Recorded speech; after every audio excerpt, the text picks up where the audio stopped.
لمونځ د اسلام د ارکانو څخه دی، روژه د اسلام د ارکانو څخه ده، عزت د اسلام د ارکانو څخه دی. تا په خپل لاس باندې نن هغه پیمانه کوي د ټیک ټاک د ویډیو د پرمختګ لپاره. ځوانان مې پر کومه خوا باندې ولاړه، ټول ځوانان بلکې اکثره ځوانان دغه اوس چې ځان ته پیشني ځوانان وایي، ماډرنه ځوانان وایي، هغه نن ولاړه په ټیک ټاک باندې اخته شي. ټیک ټاک دا د فحشي د عریاني یو عظیمه حربه وه چې پر موږ باندې استعمال کړه او کامیابه هم شوه. زما مسلمان ورور دی، د صحرا سړی دی، هغه په ټیک ټاک خبر شو چې دا ویډیو یې جوړوه بیا تا ته پیسې راځي. هغه راولاړ شو، اول یې د ځان بېعزتي شروع کړه، ځان سه یې دا رقم به لا جوړ کړي، بیا دا رقم به لا جوړ کړي، بیا یو چم وکړي، بیا بل چم وکړي، د خلکو د خندولو دپاره ځان به تباه او برباد کړي. دا یو فحاشي د په موږ کې پیدا شو، دا مسلمانانو کې اوس دا پیدا شو.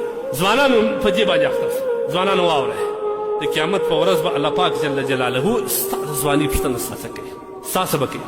حدیث کې راځي ویل للذي يحدث بالحديث ليذهب به القوم فيكذب ويل له هلاکت دي وي، د جهنم کند دي وي، د جهنم کند دي وي د هغه کسان دپاره چې د خلکو د خندولو دپاره ویډیوګانې کوي یا خلک خندوي، درواغ پکې وایي، دغه د جهنم کنده د ځان دپاره په دې پیدا کوي. ان الرجل لا يتكلم بكلمه لا يرى بها، یو کس به کله کله یو خبره وکړي، د ټیک ټاک ویډیو جوړوي، د پیسو په لالچ کې به راسي یو خبره به وکړي، د الله رسول صلی الله علیه وسلم په دې خبرې به هېڅ باک نه کوي، دا خبره به د جهنم اویا کاله د داخلېدو سره وایي دا د ټیک ټاک سټار دی، په دې کې لقب یې وړی عیاذ بالله.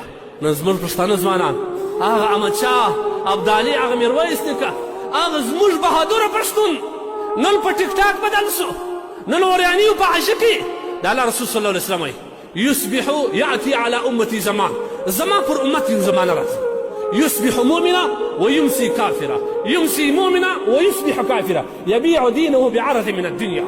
زما پر امت زمانه را روان، سهار ته به مؤمن وي د کور راوځي، ماښام چې کور ته ننوځي کافر وي، ماښام به مؤمن وي سهار چې راوځي کافر وي. علیه یبیع دینه بعرض من الدنیا، د پیسو په عوض کې، د یو څو ډالرو په عوض کې به یو داسې چم استهزا به په دین وکړي، بیا به یې نېټ ته پورته کړي چې هغه د ده د هلاکت د ایمان د ختمېدو ذریعه وګرځي.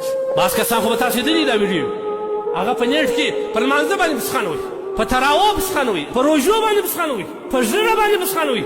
دا اوس دی په دې باندې خپل فولور زیاتي، خپل لایکونه زیاتي، په دې باندې بیا په فولور باندې څومره زیاتېږي هغوی دلته بیا پیسې راځي. ستا په لاس یې خپل د دین استهزا په تا وکړه، ته دومره حیا نه لرې.